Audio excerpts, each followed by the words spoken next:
बिस्मिल्लाहिर्रहमानिर्रहीम, अस्सलाम वालेकुम। HBL PSL की स्पेशल ट्रांसमिशन हमसे क्रिकेट में आपको कहेंगे खुश आमदीद। मेरा नाम है Anam Ahmed and this transmission is presented by Surf Excel and powered by Colgate and Haier, sponsored by Ufone. ज़बरदस्त के मैचेस चल रहे हैं PSL 11 के। आज भी दो मैचेस जिनमें से एक मैच जो है वो हो चुका है। पहला मैच इस्लामाबाद यूनाइटेड और लाहौर कलंदर्स के दरमियान खेला गया, जो कि बहुत ही कम टोटल जो है वो लाहौर कलंदर्स ने बनाया। इस्लामाबाद यूनाइटेड ने टॉस जीता, पहले फील्डिंग का फैसला किया और लाहौर कलंदर्स की टीम ने मुकर्ररा 20 ओवर्स में यूनाइटेड को सिर्फ 101 रन का हदफ दिया, यानी कि 100 रन पर पूरी टीम पवेलियन लौट गई और ये इवेंट का अब तक का सबसे छोटा टारगेट भी साबित हुआ। लाहौर कलंदर्स की हम बात करें, पूरी टीम जो है वो 100 पर ही आउट हो गई और ऐसा लग रहा था कि तू चल मैं आया, ऐसी कोई पॉलिसी चल रही है। क्योंकि अगर रन्स की बात करें तो सबसे ज़्यादा स्कोर जो बनाया वो सिकंदर रज़ा ने 25 रन बनाए 19 बॉल्स पर। उसके बाद हसीबुल्लाह खान उन्होंने 19 बनाए 22 बॉल्स पर और आसिफ अली उन्होंने 15 बनाए। बाकी तो ऐसा लग रहा है किसी का फ़ोन नंबर है, अगर मैं डिजिट्स में बताना शुरू करूं, डबल फिगर में भी दाखिल नहीं हो सके बहुत सारे प्लेयर्स। अच्छा, दूसरी तरफ जब इस्लामाबाद की बारी आई है बैटिंग की, तो उन्होंने बस एक ही विकेट के नुकसान पर 104 रन जो हैं वो बना लिए, यानी ईजीली उन्होंने ये टारगेट अचीव कर लिया। डेविड कॉनवे उन्होंने 59 रन और वो नॉट आउट रहे। सिर्फ समीर मिन्हास की विकेट गिरी है और फिर मोहम्मद फाइक और डेविड कॉनवे ने दोनों ने ये रन जो है वो चेस कर लिए हैं। ओवरऑल बात करेंगे इस्लामाबाद और लाहौर की परफॉर्मेंस पर। इसके अलावा आज एक और बड़ा इंपॉर्टेंट मैच होने वाला है कराची वर्सेस पेशावर का, उस पर भी बात करेंगे और जो गुज़श्ता रोज़ मैच हुआ है उस पर भी बात करेंगे, क्योंकि कल भी पेशावर ज़ल्मी ने टॉस जीता था और उसने भी फील्डिंग का फैसला किया था। और जिस तरह यहाँ पर हम डिस्कस भी कर रहे थे कि शायद पेशावर ज़ल्मी जो है वो इजी पीजी ये मैच को ले जाएगी, लेकिन मैच कहीं ना कहीं फंस गया था और इतना आसान नहीं था पेशावर ज़ल्मी के लिए, ऑल्दो हैदराबाद किंग्समैन से जीतना। तो आखिरी ओवर में जाकर ये जो जीत है ये पेशावर ज़ल्मी के हिस्से में आती है। ऐसा क्यों हुआ, किसकी तरफ से ज़्यादा प्रॉब्लम नज़र आई परफॉर्मेंस में, इस सारे मामले पर बात करेंगे। हमारे साथ हमारा पैनल मौजूद है, साबिक test cricketer Yasir Hameed, sports analyst Syed Mohammad Owais और हमारे कोरेस्पॉन्डेंट उस्मान खान हमें ज्वाइन करते हैं इस शो में। अस्सलाम वालेकुम एंड वेलकम करेंगे। वालेकुम सलाम, कैसे हैं आप? ठीक है, मैं बिल्कुल ठीक हूँ, आप लोग खैरियत से हैं? अल्हम्दुलिल्लाह। ओके, अभी वाले मैच से यासिर भाई शुरू कर लेते हैं। थोड़ी देर पहले कोई एक्सपेक्टेशंस थी, इस्लामाबाद लाहौर का मैच है, दोनों टीम्स अच्छी टीम्स हैं और लेकिन उस तरह से परफॉर्मेंस नहीं नज़र आई। एक बहुत ही लो स्कोरिंग मैच, 100 पर पूरी टीम लाहौर की चलती बनी। व्हाट वेंट रॉन्ग, या वेन्यू की तब्दीली जो है वो असरअंदाज हुई है? देखिए पिचेस जो है ना फ्रेश पिचेस हैं। कल भी हमने देखा है लो स्कोरिंग मैच हुआ और आखिर तक गया, डीप गया वो मैच, लास्ट बॉल तक गया जी। और आज फिर हमने देखा है 100, हालांकि पहला दिन का मैच था, धूप भी थी, बट स्टिल मेरे ख्याल से ऑस्ट्रेलियन सॉइल है और उसके ऊपर थोड़ी सी घास भी रखी हुई है, बॉल थोड़ा सा होल्ड हो रहा है, हमने देखा है। तो मेरे ख्याल this is a real case जहाँ पे बैट्समैनों की टेक्निक जो है ना वो टेस्ट होगी। आज भी हमने देखा थोड़ा सा लड़के जो है वो T20 वाले शॉट्स खेले थे, ये T20 वाला बेसिकली पिच नहीं है अभी। अच्छा। अभी शायद ये आज के मैच में भी डेफिनेटली करेगा, कल भी शायद करे, दूसरी स्ट्रिप पे खेले या शायद इसी स्ट्रिप पे खिला दे। तो हमने ये PSL में पहले भी ये चीज़ देखी है, दुबई में, अगर शारजा में अगर आपको याद हो तो 1-2 सीज़न में ऐसा हुआ था कि वहाँ पे पहली लेग होती है, वहाँ पे हमेशा लो स्कोरिंग गेम्स होती है। तो कराची जो है वो कोस्टल एरिया है, तो आप यही समझ लें कि इस तरह दुबई में भी मुझे याद है 1-2 बल्कि 3 सीजन्स में ऐसा देखा था कि पिचेस जो है ना फर्स्ट हाफ में बहुत डिफ़िकल्टी टू हैंडल। तो कोस्टल एरिया है, वहाँ पे साहिली इलाका है कराची में, तो कराची में ज़रूर फ्रेश पिच पे हमेशा होता है। कराची में अगर आप फर्स्ट क्लास मैच भी खेलेंगे ना तो पहले 2 घंटे, जिस सीज़न में भी जिस महीने में भी खेलेंगे, पहले 2 घंटे वो बॉलर का स्विंग होता है, सीम होता है, एवरी डे और every day in every month. Okay, और फिर बीच वाला जो सेशन होता है ये बैट्समैनों के लिए होता है और आखिरी सेशन में फिर थोड़ा सा बॉल स्पिन भी होता है और बॉल थोड़ा सा ग्रिप भी होता है। यानी आप ये कह सकते हैं कि लक थी इस्लामाबाद यूनाइटेड की, वो टॉस जीत गए। अगर वो टॉस हार जाते और लाहौर कलंदर्स जो है वो उनको चांस देते तो फिर ये वाला मामला उलट भी हो डेफिनेटली। देखिए, लेकिन मैं फिर कहूँगा कि लाहौर कलंदर की जो अप्रोच है ना, अब देखिए आप मोहम्मद नईम पहली बॉल पे ही आउट हो गए। मतलब ये लड़के जितने भी हैं जो खेल रहे हैं PSL, इनका दिमाग इस लेवल का होना चाहिए कि कंडीशन को रीड करना आना चाहिए। जहाँ पे थोड़ी सी डिफिकल्ट कंडीशन होगी वहाँ पे आपने गियर चेंज करने हैं। अब हमने कल भी देखा कुछ प्लेयर्स गियर चेंज करना ही नहीं आता, मतलब ये तो नहीं आप बस मारी जा रहे प्रॉब्लम ना, तो गेयर चेंजिंग वेरी इंपॉर्टेंट कि आपने किस वक्त गेयर चेंज करने। तो ये चीज़ मेरे ख्याल से प्लेयरों को सीखनी चाहिए। इतना हाई लेवल का ये कंपटीशन है, तो यहाँ पे आप, इसलिए मैं कहता हूँ बेसिक्स पे अपनी फाउंडेशन जो है ना वो बेसिक्स पे होनी चाहिए। बिल्कुल सही है, बिल्कुल सही है। आगे जाकर टूर्नामेंट में फिर और भी मुश्किलात हो जाएंगी, फिर गलतियों के मार्जिन जो है वो और भी मिनिमाइज हो जाएंगे। कैसे देख रहे हैं ओवरऑल इस परफॉर्मेंस को लाहौर की एंड देन इस्लामाबाद का चेज करना? देखिए, एक तो एक अच्छी बात है कि मुझे थोड़ा कराची का ट्रैक थोड़ा डिफरेंट लगा, क्योंकि ऑस्ट्रेलियन सॉइल विकेट है, इसके अंदर शार्प बाउंस भी था। और इस्लामाबाद यूनाइटेड की बात करें, एक तो फील्डिंग बहुत शार्प थी।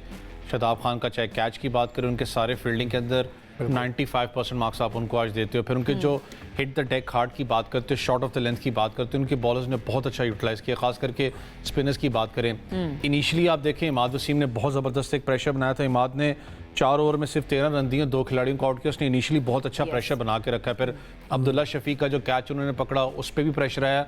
मसला ये था कि जो एक set of combination pair Lahore का चल रहा है वो टूटा था। आज इमान इंजर्ड थे, वो आज खेले नहीं, जो विकेट कीपर बैट्समैन जो ओपन भी करते हैं। हसीब को भिजवाया था और फखर थे नहीं, तो वो डेफिनेटली वो प्रेशर भी उनके ऊपर आता है, क्योंकि स्क्वाड आपका डब हुआ है। फॉर मी थोड़ा सा कंफ्यूजन स्क्वाड के अंदर जरूर ये थी कि आज इन्होंने रायन बर्ल को जो सा इन्होंने इंट्रोड्यूस करवाया था। Is a very good allrounder for Zimbabwe, उसने परफॉर्म भी किया है, लेकिन इनके पास एक बड़ा अच्छा इस Australian soil type of wicket, जहां पर आप कंस्ट्रक्टेड इनिंग्स, जहां पर आपको स्लोअर वन बॉलर चाहिए जो कि रिस्ट को अपना इस्तेमाल करता हो स्लोअर वन पे। आपके पास डैनियल सैम्स बैठा हुआ है, आई डोंट नो कि उसको अभी तक यूटिलाइज लाहौर के अंदर क्यों नहीं कर रही। इस्लामाबाद की वैसे वेरस बात आप करें, चाहे आप उनकी बॉलिंग यूनिट की बात करें, बैटिंग के अंदर अभी यासिर में भी एक बात कर रहे थे कि सो स्कोर था, तो मुझे भी फील हुआ कि it won't be that easy to chase. I know it's a small total, दिमाग में चीज़ें आती हैं, नहीं इस्लामाबाद आर फेवरेट्स। ये विकेट ऐसा है क्योंकि यहाँ पर आहिस्ता आहिस्ता आप देखेंगे जो ज्यादातर अपने फिंगर को यूज करेगा बॉलर, वो यहाँ पर फंसाएगा बैट्समैन को। हमारा क्या मसला है कि हमारे ज्यादातर जो यंगस्टर हैं बैट्समैन, आप नईम की बात कर लें, नईम का जो इस वक्त स्ट्रॉन्ग एरिया जोन है वो सारा का सारा मिड विकेट रीजन है, या आप कर लें कि स्क्वायर लेग वाली साइड उसकी ज़्यादा स्ट्रॉन्ग है एज कम्पेयर टू आप कट की बात कर लें या कॉ कॉर्नर की बात करें, एक्स्ट्रा कवर। मैंने बहुत कम उसकी शॉट्स देखी हैं, उन्होंने आज ये बड़ा सेट ऑफ पेयर उसको करके आउट किया है। आप समीर मिनहास की बात करते हैं, Lahore was different, this is a different track, यहाँ पर थोड़ा सा आपको वॉचफुल रहना पड़ेगा। शाहीन को उन्होंने बड़ा एक जबरदस्त स्ट्रेट ड्राइव अपना उन्होंने खेला था चौके के लिए, तो उसके बाद क्योंकि डेफिनेटली एक सीनियर बॉलर होता है, उसको पता होता है कि मैंने किस प्लान से जाना है। उन्होंने थोड़ी बॉल खिंची हुई बाहर करवाई है, लेट स्विंग हुआ, आपने थर्ड मैन पे कैच दे दिया। तो ये चीजें जो सी हमारे जो यंगस्टर्स हैं इनको सीखनी है कि इन विकेट्स के ऊपर हमने कैसे खेलना है। लेकिन एज टाइम पासेज ऑन ये विकेट स्लो होती जाएंगी, क्योंकि इसको लाइवली रखना बड़ा एक चैलेंज होता है। इधर वही प्लेयर ज्यादा सरवाइव करेगा जो ज्यादा स्पिन को और खास करके जो स्लोअर वन को वॉच करेगा। लेकिन एक अच्छी बात मुझे लगी कैमरॉन ग्रीन की, उन पे बहुत तनकीद होती थी, आज उन्होंने परफॉर्म भी किया और उन्हें जो इंजर्ड थे, जो इस्लामाबाद यूनाइटेड के जो प्लेयर थे, उनके नाम उन्होंने आज अपना अवार्ड भी किया। लेकिन उनको बड़ा एक मैं कहता हूँ हौसला मिला होगा यहाँ। लेकिन लाहौर इट्स नॉट लेट, क्योंकि टूर्नामेंट बहुत पड़ा हुआ है। शाहीन ने भी आज बात की कि टूर्नामेंट काफी पड़ा हुआ है, कॉम्बिनेशन हमारा डिस्टर्ब है। लेकिन इस्लामाबाद मैं भी रेट नहीं कर रहा था, यासिर भाई गलत नहीं हो, हम शायद रेट नहीं कर रहे थे इस्लामाबाद को, लेकिन इस्लामाबाद टीम बड़ा ऊपर आई है, नजर आ रहा है कि मैच की मैंने वैसे प्रेडिक्शन नहीं ली थी, अगर मैं लेती तो शायद आप लोग। एक चीज ऐड करना चाहूंगा, इस्लामाबाद बिल्कुल ऊपर आई है। एक तो लकी भी रहे कि टॉस जीते, दूसरा देखें विकेट को रीड, आप कहते हैं ना उसको नहीं खिलाया इसको नहीं खिलाया, इनको अभी तक इस पिच पे मैं 100% श्योर कि इन्होंने देख के कहा होगा यार ये तो बड़ी मजे की पटाखा पिच है। पटाखा पिच नहीं है, इस पे आपने बड़े तरीके से खेलना है। जिस तरह कॉनवे ने बैटिंग की, उसने दिखाया 50 भी किया, मैच भी फिनिश किया, तो इतना कोई ज्यादा फर्क नहीं था उस वक्त पिच का। 20 ओवर्स में कितना एक फर्क आ जाता है, कोई नहीं। लेकिन उसने मेथड ऐसा अपना इस्तेमाल किया कि उसने एक एग्जाम्पल शो किया। तो मैं ये मेरा ये पैगाम है जितने भी हमारे यंगस्टर खेल रहे हैं, हसीबुल्ला जो हैं, मतलब ही सीजन क्रिकेटर, अगर वो बात करें तो वो सीजन पूरा खेलते हैं। अगर ऐसी कंडीशन आ जाए तो उसका काम नहीं है फंसने का, आखिर तक जाने का उसका काम है। तो हमारे जितने भी यंगस्टर्स हैं इनको ये चाहिए, ये चीज़ें सीखनी चाहिए। बिल्कुल सही है, इनको ये चीज़ें सीखनी चाहिए। उस्मान की तरफ चलते हैं। उस्मान, आपने गुफ्तगू सुनोगी यासिर भाई की भी, ओवैस की भी, आपको क्या लगता है इस्लामाबाद की जो हिकमत अमली थी वो ज़्यादा बेहतर थी, या टॉस जो है वो इस्लामाबाद के लिए फेवर में था तो इसलिए इस्लामाबाद ये मैच ले गया? सॉरी उस्मान भाई, मुबारक को सीट लग रहा है हैदराबाद किंग्स में, इनके सीईओ वाली सीट आपके पास है इस वक्त। बस देख ले, कुर्सी का ही जादू होता है बस हर जगह पर। लेकिन चला नहीं, आप चला दें, बात चला दें, बस बोलने नहीं देना हमें। अच्छा, मुझे लगता है कि एक तो पिच रीडिंग जो है ना वो बड़ी गलत हुई है लाहौर कलंदर से। अगर आप उनकी साइड उठाकर देखें तो 4 फ्रंट लाइन फास्ट बॉलर्स के साथ लाहौर कलंदर्स मैदान में उतरी है। गो के मार्जिन होता है दो प्लेइंग शीट्स का कि आप 2 प्लेइंग 11 रख सकते हो, टॉस के बाद आप चेंज करते हैं, लेकिन इसके बावजूद भी फास्ट बॉलर्स के साथ लाहौर कलंदर की टीम मैदान में उतरी है, जो कहीं ना कहीं पे उनको हर्ट ज़रूर किया, क्योंकि जिस तरह से बॉल ग्रिप हो रहा था, अगर आप इमाद वसीम के पहले 4 ओवर्स देख लें, फिर जब क्रिस ग्रीन आए उन्होंने जिस तरह की बॉलिंग की, शादाब खान ने जिस तरह से बॉलिंग की है, तो कहीं ना कहीं पे दबाव में लग रही थी लाहौर कलंदर्स की टीम और शेल से निकल ही नहीं सकी, जिसकी वजह से उनका टॉलर जो टोटल था महज सिर्फ 100 के करीब ही जाकर उन्होंने दम तोड़ दिया। तो मुझे लगता है कि एक तो कप्तान और जो मैनेजमेंट थी उनको चाहिए था कि एक तो स्पिनर्स के साथ जाते और थोड़ा सा एहतियात के साथ खेलते, लंबा लेकर चलते इनिंग्स को। अगर आप हसीबुल्ला की बात कर लें, मोहम्मद नईम की बात कर लें, सिकंदर रज़ा की, अब्दुल्ला शफीक की, ये सारे मेन प्लेयर्स थे और इन्होंने ही बस ये ऐसे किया कि बस स्ट्राइक रेट को मेंटेन करने के लिए लंबी शॉट्स लगाने की कोशिश की और आउट हो गए, और फिर बाद में जो लोअर मिडल ऑर्डर था वो उस तरह से सस्टेन ही नहीं कर सका। तो मेरा ख्याल है कि जो सीनियर खिलाड़ी हैं उनको तवज्जो देनी होगी, और इसके साथ साथ फ़खर जमान और जो एमन परवेज़ थे उनकी आज बड़ी कमी महसूस हुई है लाहौर कलंदर्स को। तो एक्सपीरियंस जो है वो लैक कर रहा था कहीं ना कहीं लाहौर की टीम में, ये वाली प्रॉब्लम जो है वो इसीलिए ज़्यादा फेस करनी पड़ी। तो यासिर पे इसका मतलब है इस पिच पर अगले जो मैचेस हैं या आज वाला जो मैच होगा वो भी इससे मिलता जुलता ही मैच हम एक्सपेक्ट करें, या नहीं कुछ पिच जो है वो बेहतर हो जाएगी? और एब्सोल्युटली देखिए विद इन आवर्स क्या चेंज आएगी। अगर सेम पिच है तो डेफिनेटली उस पर बॉल होल्ड होगा, उस पर बॉल थोड़ा सा चलेगा, इसे कहते हैं ना चलता है बॉल, ये बॉल ज़रूर चलेगा, लेकिन आई मीन इट्स नॉट, इतने भी डायमेंड्स नहीं है पिच में कि आप कहेंगे यार कोई शॉट ही नहीं लगती। सारी शॉट्स लगती हैं। अगर आप बॉडी के करीब खेलोगे आपकी शॉट्स लगेंगी, बॉल की लाइन में आगे खेलेंगे आपकी शॉट्स लगेंगी। जिस तरह ये स्लैश बैटिंग विकेट पे चलता है ना, यहाँ से मार दिया, वहाँ से मार दिया, ये नो लुक मार दिया। ने जैसी बैटिंग की है बाद में, एब्सोल्युटली उन्होंने कैसी बैटिंग की है, शुरू में उन्होंने टाइम भी लिया है और बॉडी के करीब खेले हैं, और बाद में उन्होंने चार्ज भी किया और 35 बॉलों में 50 किया। मेरे ख्याल से यहाँ पे इन पिचेस पे आप quality of the batsman check कर सकते हैं कि इस प्लेयर की क्या क्वालिटी है। ठीक है, इसके पास शॉट्स हैं। आप किसी भी प्लेयर की अगर आपने क्वालिटी चेक करनी है, आप उसको इस पिच पे खिलाओ, उसे कहो हाई स्ट्राइक से खेले, हाई स्ट्राइक रेट से खेल के दिखाओ, एटलीस्ट 120 130 के आप स्ट्राइक रेट से खेल के दिखाओ। तो वहाँ पे अगर वो मैनेज करता है और टाइम एंड टाइम अगेन करता है, इट मीन्स कि he is a high quality player, उसको आप प्रमोट करें और उस पर आप इन्वेस्ट करें। बिल्कुल, जिस तरह फाइक ने भी उनका साथ दिया और उन्होंने भी बहुत अच्छी बैटिंग की, 19 पर उन्होंने 34 रन बनाए। बिल्कुल, फाइक ने अच्छा साथ दिया। फाइक के पास भी ही लुक्स के, उसके पास रेंज ऑफ शॉट है, उसकी रीच अच्छी है, लेकिन not only one time, time and time again 5-7 दफ़ा एक प्लेयर अगर इस तरह करता है ना, मैं तो आई एम वेरी हैप्पी कि इस तरह का ज़रूर, अगर 40 मैचेस है 10 मैचेस इस तरह की पिच पे होने चाहिए। अगर एक टीम 10 मैचेस खेलती है तो उसको कम से कम 1/3 मैचेस इस तरह की पिच पे खेलने सीखने के लिए भी, सीखने के लिए इंटरनेशनल क्रिकेट जब एक बच्चे की क्वालिटी का पता चले कि यार वो कितनी क्वालिटी का प्लेयर है। अब देखें Sameer Minhas, he is a great talent, पिछले मैच में इसने रियली इम्प्रेस्ड अस, लेकिन आज उसने थोड़ा डिसअपॉइंट किया। मतलब एक शॉट उसने बहुत अच्छा मारा, अगला बॉल उसको तरीके से, तो ये चीज़ें कि ये अगर नेक्स्ट मैच खेलेगा तो वो उसको उस तरह स्लैश नहीं करेगा, वो उसको जाने देगा। तो ये इसी तरह सीखता है बंदा। तो मैं चाहता हूँ कि हमारे बच्चों की डेवलपमेंट के लिए हमें इस तरह की स्ट्रिप्स रखनी चाहिए, एटलीस्ट 30%, ताकि वो बच्चे जब देखें, जब आप किसी अच्छी टीम के अगेंस्ट खेलते हैं ना, तो एक सीधी पिच भी आपको थोड़ी सी डिफिकल्ट लगना शुरू हो जाती है, क्योंकि क्वालिटी ऑफ बॉलिंग चेंज होती है। तो वहाँ पे आप जो है, जिस तरह बुमराह को आप बैटिंग पिच भी दे देंगे तो वो आपको दोनों स्विंग करके देगा। हमें फिर उस वक्त लग रहा होता है कि यार हमारे बैट्समैनों को क्या हुआ है, ये इनसे खेला नहीं जा रहा। तो जब हमारी प्रैक्टिस होगी, हमारे सॉफ्टवेयर में ये चीज़ फीड हो जाएगी कि यार नहीं, हम ये भी कर सकते हैं, हर कंडीशन में खेलना आना चाहिए। तो फिर वो उस वक्त जो है ना, उस सिचुएशन में आप देखना कि ये इस तरह निकलेंगे। बिल्कुल सही है, हर कंडीशन में फिर आप उसी तरह परफॉर्म भी कर सकते हैं। इंटरनेशनल भी ज़ाहिर आपने हर तरह के बॉलर को फेस करना है, हर तरह की कंडीशन में आपने जाकर खेलना है। हमें ब्रेक की तरफ जाना है, ब्रेक से वापस आएंगे तो बात करेंगे मजीद, हमारे साथ रहिए।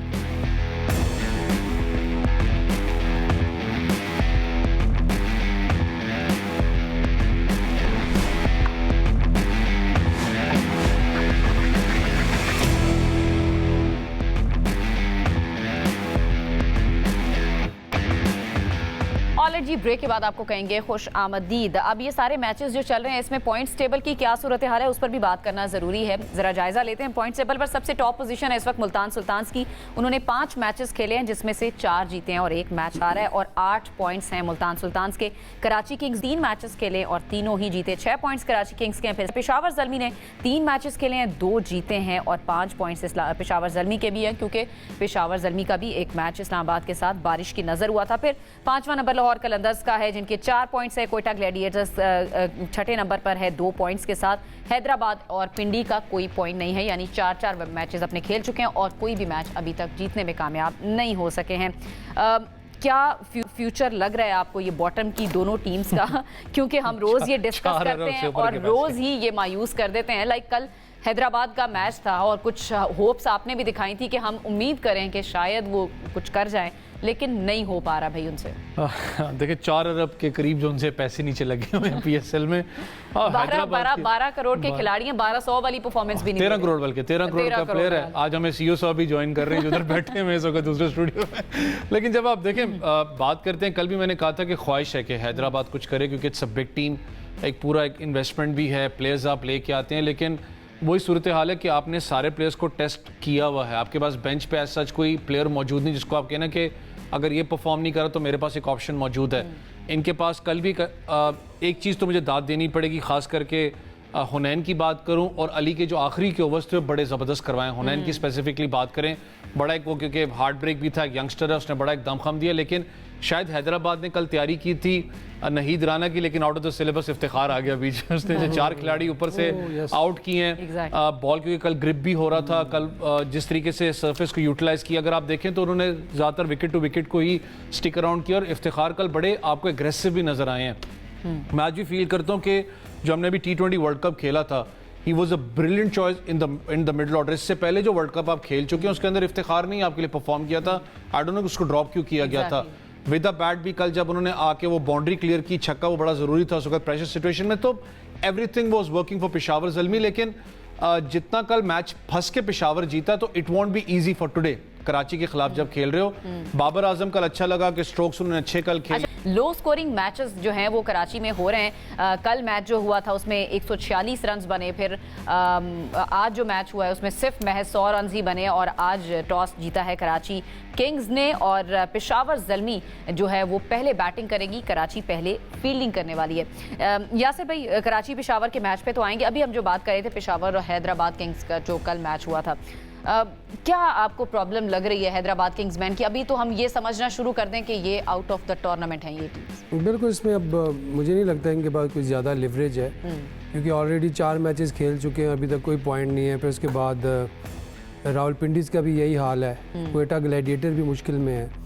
तो हैदराबाद किंग के लिए मेरे ख्याल से थोड़ा से चीज़ें जो हैं वो डिफ़िकल्ट होती जा रही हैं। फिर साथ में कंडीशंस भी अब वो इतनी बैटिंग फ्रेंडली नहीं है, अब इनमें थोड़ा सा उनको बड़ा टैक्टिकली खेलना पड़ेगा। जिस तरह कल इफ्तिखार ने परफॉर्मेंस दी है, आई मस्ट से कि उसने बताया कि अपनी प्रेजेंस शो किया आगे कि यार मैं, आप लोग मुझे ड्रॉप कर देते तो वो पाकिस्तान के लिए बड़ा अच्छा खेला और उसको जब ड्रॉप किया था वर्ल्ड कप में तो नो डाउट उसी पे है कि वो वही प्लेयर था जिस पे छुरी फेरी थी।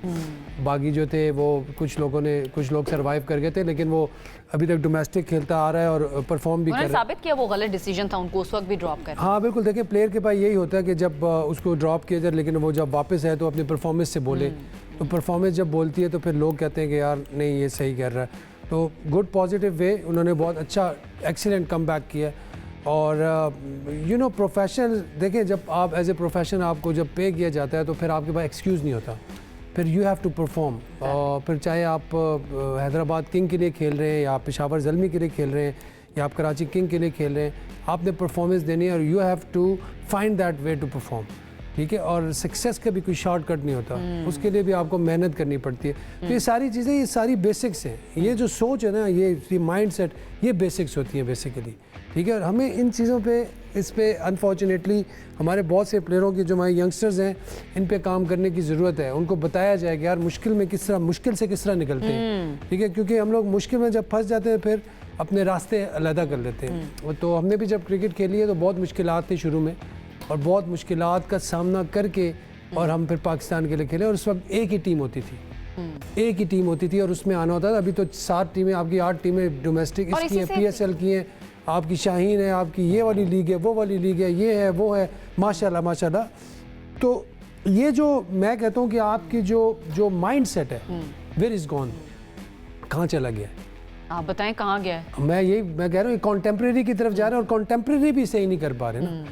आपकी जो बेसिक होती है, मैं बार बार कहता हूँ, आप अपने अब जिस चीज़ से आप कुंदन बनते हैं उस चीज़ को आप नहीं भूलते, ठीक है? तो मैं यही कहता हूँ कि आप जितने भी आपके जो प्लेयर्स हैं जिन्होंने जो गुजरे हैं इस प्रोसेस से, आप उनको यूटिलाइज करें अगर आपने चीज़ों को स्टेबलाइज करना अगर है। सीखना है तो वरना उन player देखें से- यहाँ पे बहुत से लोग आते हैं जो चीज़ें, आजकल सोशल मीडिया का दौर है, चीज़ें सुन के याद करके बोल के चले गए, लेकिन उस प्रोसेस से जो लोग गुजरे हुए हैं उदारा आप उनको पहचाने वो लोग कौन है और उनको अपने सिस्टम में लेके आए, चाहे वो आपकी फ्रेंचाइज की टीम है, चाहे वो आपकी जूनियर की टीम है, चाहे वो आपकी शाहीन की टीम है, चाहे पाकिस्तान की टीम है, ठीक है ना? मतलब आप ये नहीं करें कि यहाँ से सुन लिया वहाँ से सुन लिया।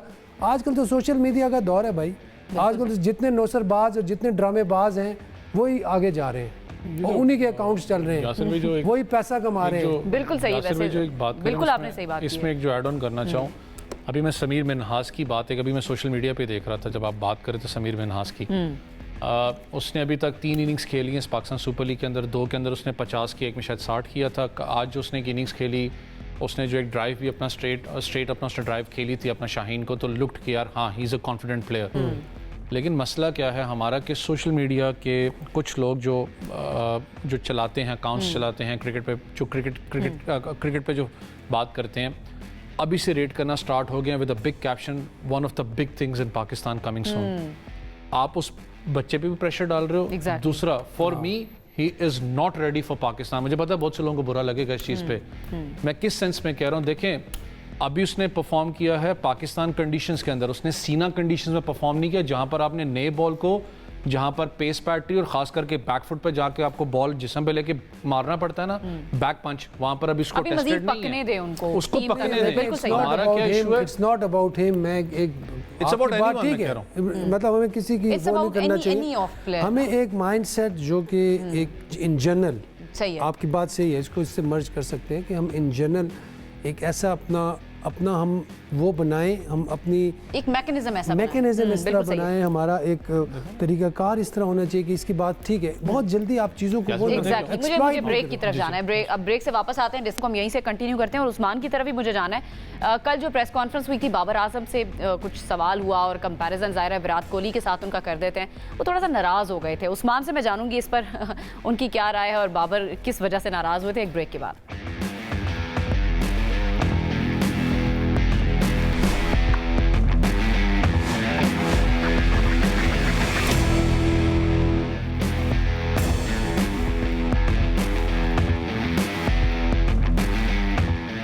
ऑलराइट जी, ब्रेक के बाद आपको कहेंगे खुश आमदीद। उस्मान, मैं आपकी तरफ आऊंगी। बाबर आजम की प्रेस कॉन्फ्रेंस के हवाले से मैं बात करी थी उनसे, ज़रा कंपैरिजन में कल सवाल हो गया था एक विराट कोहली से, और फिर स्ट्राइक रेट की भी बात करी। फिर उन्होंने कहा भाई आप फिनिश नहीं कर पाते, विराट कोहली जो है वो फिनिश करके आते हैं। थोड़ा सा नाराज़ हो गए थे, क्या मामला हुआ था, थोड़ा सा बताएं हमें। आई थिंक पहले तो ये मुवाजना जो विराट कोहली के साथ किया जाता है ये तो टोटली गलत है, जो कि मुझे लगता है। लेकिन फैंस कुछ ऐसे हैं जो कि बाबर आजम को कंपेयर करते हैं, और उसी से मुतल्लिक एक जुड़ा हुआ सवाल एक सहाफ़ी ने किया था कराची में, और उन्होंने कहा कि आप इनिंग्स उस तरह से मुकम्मल नहीं करते जिस तरह से विराट कोहली करते हैं। आप स्टार्ट ज़रूर लेते हैं लेकिन आप मैच को एंड तक नहीं लेके जाते। तो उस पर पहले उन्होंने कहा कि मैं समझ सकता हूं कि आपने ये सवाल क्यों किया है, लेकिन उन्होंने कहा कि आइए बात करते हैं मैच की सूरत हाल के ऊपर कि पिच कैसी थी, कंडीशंस कैसी थी, रन रेट कैसा होना चाहिए, और गैप्स में शॉट खेलनी चाहिए या नहीं खेलनी चाहिए। तो इस तरह कहकर उन्होंने चुप करवा दिया। फिर उसके बाद एक और सवाल हुआ उनसे कि आपका जो स्ट्राइक रेट है उसके ऊपर आप क्या कहेंगे, और फिर उसके अलावा एक और ये बात हुई कि आप मैच को फिनिश नहीं करते। तो फिर उसके ऊपर उन्होंने कहा कि ऐसी बात नहीं है कि मैं मैच फिनिश नहीं करता, मैंने कई मैचेस फिनिश भी किए हैं। तो मतलब इस तरह से सवाल जवाब हुए थे बाबर आजम से। और उसकी बड़ी वजह यह है कि T20 क्रिकेट वर्ल्ड कप के अंदर बाबर आजम उस तरह से परफॉर्म नहीं कर पाए थे, और अब PSL के ऊपर ज़्यादातर नज़रें हैं सारे फैंस की और इवन जर्नलिस्ट की भी कि बाबर आजम किस तरह से खेल रहे हैं। वो कि जो 2 मैचेस उन्होंने खेले हैं उसके अंदर परफॉर्मेंस उनकी अप टू द मार्क रही है, और स्ट्राइक रेट के ऊपर कहीं ना कहीं पे वरी साइन है अभी बी, लेकिन मैं समझता हूँ कि जैसे जैसे मैचेस आगे बढ़ेंगे तो हो सकता है उनका कॉन्फिडेंस बैक हो जाए। 37 बॉल्स यासिर भाई कल बाबर ने फेस की, 43 रन बनाए, एक अच्छी इनिंग्स उन्होंने बिल्ड की है, लेकिन फिर भी उन पर तनकीद होती है स्ट्राइक रेट को लेकर। 116 के स्ट्राइक रेट से वो कल खेले हैं। आपको लगता है कि ये जो कंपैरिजन है, जिस तरह उस्मान ने भी बात की है, क्या ये जस्टिफाइड है विराट के साथ? देखिए, सबसे पहले तो ये कि जितनी मुश्किल विकेट्स होंगी ना, उतना बाबर आपको कंफर्टेबल नज़र आएगा। ओके। क्योंकि उसकी टेक्निक बेहतर है बाकियों से। ठीक है। ये बॉडी के करीब खेलते हैं। अब कल भी आप देख लें, 37 बॉलों पे 43 की जी, 43 की। तो आई थिंक रना बॉल से ऊपर था, लेकिन उन्होंने जो अपना टारगेट था वो चेज़ किया है। सेकेंडली जो कंपैरिजन की बात है कि कंपैरिजन वैसे भी नहीं करना चाहिए। किसी को किसी के साथ कंपेयर नहीं करते, हर किसी की अपनी एक क्वालिटी होती है। अब यहाँ पे हम 3 बंदे बैठे हैं, आप अपनी क्वालिटी है, अवैस की अपनी क्वालिटी है, मेरी अपनी क्वालिटी, ठीक है। अब हम अगर कंपैरिजन करना शुरू कर देंगे, दैट्स डिफरेंट थिंग। अगर वैसे जेन्युइनली अगर कंपैरिजन किया जाए तो आप रिकॉर्ड्स चेक कर लें। आप कोहली को देखेंगे, कोहली की क्या परफॉर्मेंस है ना, कंपैरिजन बनता है। आप वैसे कॉमन सेंस की बात है, कंपैरिजन बनता है? I don't think so. कोई ठीक है, अगर आप उसके रन चेक करें तो वो उसकी परफॉर्मेंसेस कहाँ हैं, और फिर एक्सपीरियंस भी, उनके मैचेस भी, उसके मैचेस, फिर थोड़ा सा ना ये किया है कि अगर आप देखें, हर किसी के अपने वर्क एथिक्स होते हैं। अब मैं कहता हूँ यार, यूनुस भाई जैसे कोई दुनिया में कोई ऐसा बंदा नहीं आ सकता जो यूनुस भाई ने चीज़ें की हैं, जो उनके वर्क एथिक्स थे, बहुत ही बेसिक्स और बहुत ही सिंपल थे। अब सपोज लो यार कि यार हम जिंदगी गुजारते हैं, हम चाहते हैं कि हमारा कंफर्ट लेवल बढ़े ज़िंदगी में। जाहिर है हर बंदा कंफर्ट लेवल के लिए जी रहा है कि यार हमारी क्वालिटी ऑफ लाइफ जी, लेकिन यूनुस भाई ऐसे बंदे थे कि वो वापस जब डोमेस्टिक में आते थे तो वो उस कंफर्ट को निकाल लेते थे, ज़ीरो कंफर्ट में काम करते थे। तो क्या हम ऐसा कर सकते हैं आजकल के ज़माने में? बहुत मुश्किल है। फिर आप देखें, विराट कोहली का वर्क एथिक चेक करें, उसका रूटीन चेक करें। आप किसी भी एशिया में कोई भी प्लेयर हो, Babar Azam is a quality player, लेकिन उसका कोई कंपैरिजन बनता नहीं है। ठीक है। तो ये मेरे ख्याल से क्वेश्चन ही वैसे थोड़ा सा ना जस्टिफाइड नहीं है, ऑफेंडिंग क्वेश्चन होता है कि आप किसी को, तो वो ऑफेंड हो गए तो वो अपनी जगह सही है। कोई किसी से भी इस तरह का सवाल होता तो वो ऑफेंड हो जाते। और वैसे जरा जल्दी से मुझे बताएं, कराची पेशावर का आज मैच है, क्या एक्सपेक्ट कर रहे हैं और आपकी प्रेडिक्शन क्या है? और देखिए, हसन अली आज खेल नहीं रहे क्योंकि शायद वो उनकी तबीयत ठीक नहीं है, तो डेफिनेटली वो कॉस्ट जरूर करेगा कराची को। लेकिन पेशावर का जो कराची के साथ पिछले भी जितने रिकॉर्ड्स बने, पेशावर 15 दफ़ा जीता, कराची 8 दफ़ा जीता है। कराची इन कराची डेफिनेटली उन पे प्रेशर होगा, क्योंकि वो एक बात होती है कि शेर कब धाड़ेगा, जो इन पे हमेशा एक टैग लगा हुआ है। अब वार्डन को ज्वाइन करें, वो एक प्लस पॉइंट जरूर है, लेकिन एक अच्छी इन्होंने आज इंक्लूजन की हमजा को ऐड करके। Is a good pace fast bowler, tough जरूर है, लेकिन फॉर मी मैं कहता हूँ कराची 51 एंड पेशावर ज़ल्मी 49। यासिर भाई, your prediction? Karachi and Peshawar Zalmi, I would say कि 55 to Karachi, 45 to Peshawar Zalmi. 45 to Peshawar Zalmi. Owais, sorry Usman, आपकी प्रेडिक्शन? आज मुझे भी यही लग रहा है, मैं यासिर भाई के को एग्री करूंगा। 55-45 मुझे लगता है कि आज पेशावर कराची किंग्स का ज़्यादा चांस हो सकता है, क्योंकि जिस तरह का उनका कॉम्बिनेशन बना हुआ है, जिस तरह से उनका कॉम्बिनेशन बना हुआ है, जो मोमेंटम तो वैसे जीता, वो मोमेंटम तो पेशावर का भी, कल का मैच उन्होंने जीता है, लेकिन कराची चूंकि अपने होम ग्राउंड में खेली है तो कहीं ना कहीं एज भी होगा। और देखते हैं कि क्या परफॉर्मेंस रहती है कराची की। हमें करना है प्रोग्राम को क्लोज, इंशाल्लाह आपसे करेंगे कल दोबारा मुलाकात। अपना बहुत ख्याल रखिए। अल्लाह।